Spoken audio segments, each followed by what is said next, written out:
YouTube, this is Kirkwild777. I am here to show you my brand new Zippo from California.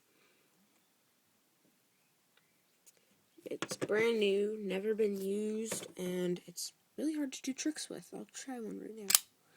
See, I can't even do that one like I showed you before. There we go. It's hard.